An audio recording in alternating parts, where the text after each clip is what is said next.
Hello friends, did you know that an average person actually spends about 4 hours a day just daydreaming? Yup, that's right. We tend to get lost in 3 different kinds of imagination. First, we drift into memories, replaying past events over and over, wondering how things could have gone differently. Then, we project into the future, imagining scenarios that might happen, like how a first date will go or whether we'll ace a big job interview.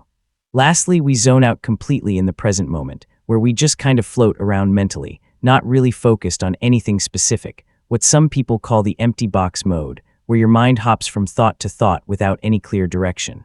But here's the key part: our brains actually need this time to wander. It helps us process information, come up with new ideas, and build creativity. Think of your brain as always hungry, but it doesn't just crave physical food, it craves mental food too. That's why we consume so many stories, movies, articles, and even social media posts every day. For example, you might watch a sad documentary about animal rescue, read a headline about rising housing prices, or see a funny clip of a puppy getting stuck in a blanket. All of these give your brain something to chew on and help you imagine different situations.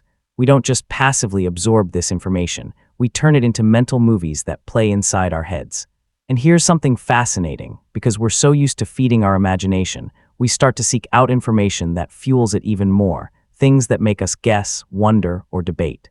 This is why marketing experts know exactly how to spark arguments online. People often argue not because they have solid facts, but because they have personal biases and emotions. The longer the debate goes on, the more engaging it becomes, and the more we get hooked. Think about how much time people spend reading comments under a viral video. It's almost addictive.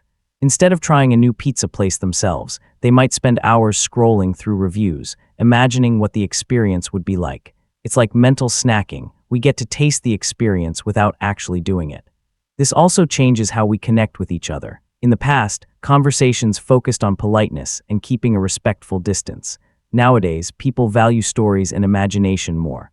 For example, if 2 people are interested in the same person, one might bring flowers and simply say, "I care about you," while the other might send a poetic text saying, "Even if I can't be there, my heart travels across the stars to reach you."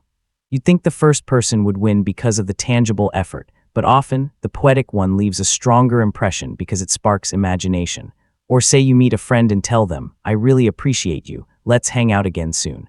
That's nice, but if you say, "You have this incredible energy that lights up the room, I've never met anyone quite like you," it's way more memorable. We love stories. We love imagination. And that's the secret fuel behind our thoughts, connections, and even how we perceive reality. That's exactly why people who often stretch the truth or tell little white lies somehow end up being so adored.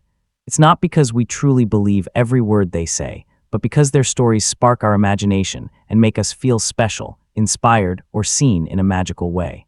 Their words become a kind of mental candy that we can savor long after the moment has passed. In a world hungry for wonder and emotional connection, these imaginative storytellers give us something to dream about, and that's why they win our hearts so easily. Thank you for watching. If you found this video helpful, don't forget to like and subscribe to the channel so you won't miss more content like this in the future.